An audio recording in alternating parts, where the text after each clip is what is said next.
Did you know that even as the spring housing market revs up, mortgage demand seems to be stuck in neutral? Yes, you heard it right. The usually bustling spring housing market is in full swing, but mortgage demand just isn't keeping pace. According to the Mortgage Bankers Association's seasonally adjusted index, application volume was essentially flat last week, with a slight drop of 0.7% compared to the previous week. Now let's delve into the numbers a bit. The average contract interest rate for 30-year fixed-rate mortgages, specifically those with conforming loan balances of $766,550 or less, saw a slight decrease. It moved from 6.97% to 6.93%. Similarly, points also decreased, moving from 0.64 to 0.6, and that's including the origination fee for loans with a 20% down payment. But what's causing this plateau in mortgage demand? Well, it seems that recent borrowers have little incentive to refinance. Despite a modest decrease in interest rates, mortgage rates today are still about a half a percentage point higher than they were at this time last year. So if you've taken out a mortgage recently, refinancing might not seem like an attractive option. And for those with an older mortgage, their rate is likely half of what's currently being offered. And what about those looking to purchase a home? Well, applications for a mortgage to purchase a home also decreased slightly by 0.2% from the week before, and were a significant 16% lower year over year. So the question arises, why is there a stall in mortgage demand despite interest rates moderating?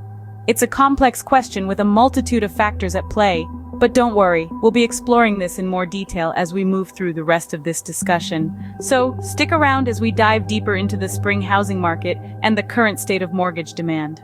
Now let's delve into the specifics of refinancing and purchase applications. Taking a closer look at the numbers, we see that applications to refinance a home loan took a dip, falling 2% for the week.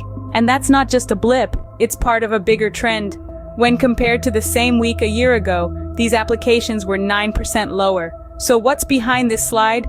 Well, it's mainly due to the current mortgage rates. They are about half a percentage point higher than they were this time last year. Hence, recent borrowers have little to no incentive to refinance. Those with an older mortgage likely have a rate that is about half of what is being offered today. Let's shift gears and talk about purchase applications. These are applications for a mortgage to buy a home. The numbers here also show a slight decrease, down by 0.2% from the previous week. And the year-over-year comparison is even more striking, with a 16% drop. Now you might be wondering why these numbers have dropped. Well, it's a bit of a waiting game. Home buyers are holding out for more favorable conditions. They're waiting for lower mortgage rates and for more listings to hit the market. There's a hope that lower rates will unlock additional inventory, reducing the so-called lock-in effect. But don't expect this to happen overnight. Predictions suggest that we'll see rates gravitating towards 6% by the end of the year. All these numbers and percentages might seem a bit overwhelming, but remember, they're just a reflection of the current market trends. They provide a snapshot of the behavior and preferences of borrowers and home buyers. With these numbers in hand, it's clear that home buyers are holding out for better conditions. What do economists have to say about this situation? Well, they're keeping a close eye on the market and analyzing the factors that could be causing this standstill. One such observer is Joel Kahn, an economist with the Mortgage Bankers Association. He notes that purchase applications have remained relatively unchanged. Homebuyers, it seems, are playing a waiting game. They're holding out for lower mortgage rates and an influx of more listings to hit the market. Kahn's observation paints a picture of a cautious consumer base. Potential homeowners are aware of the financial implications that come with securing a mortgage.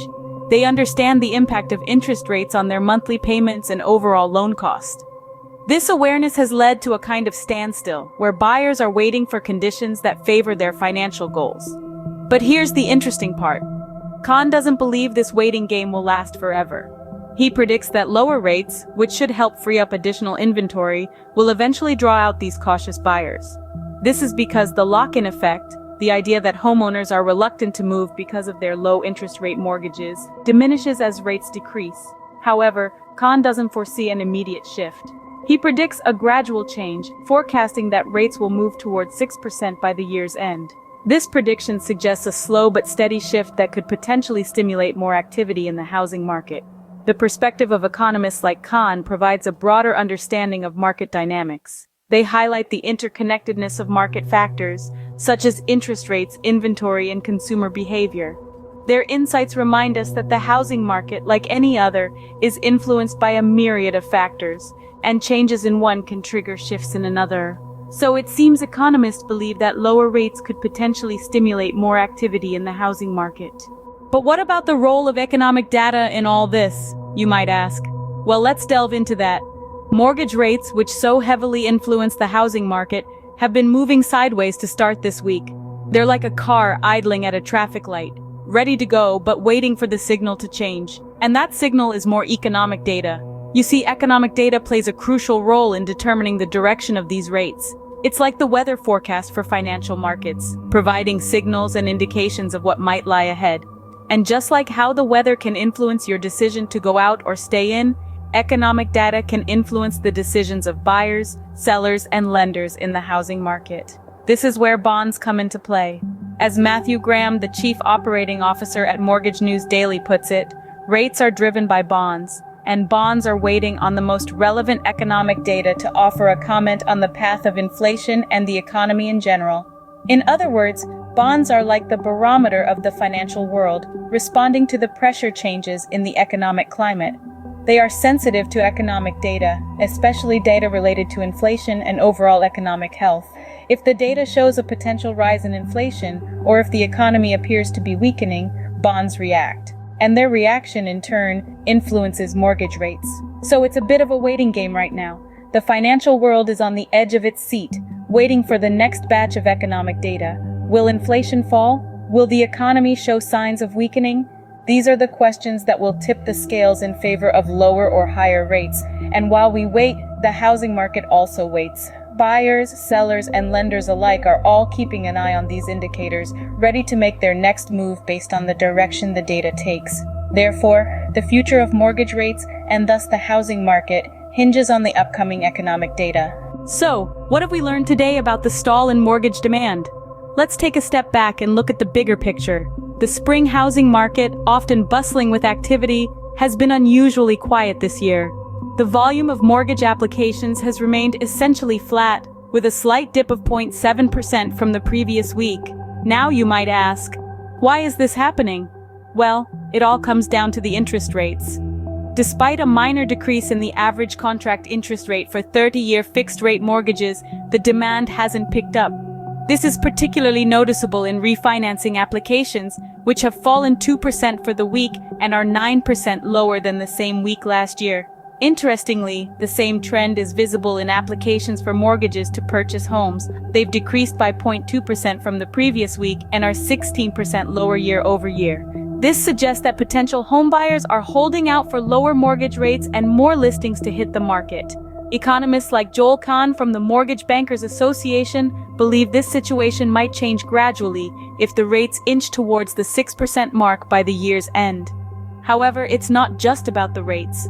The availability of more economic data next week could influence the direction of mortgage rates.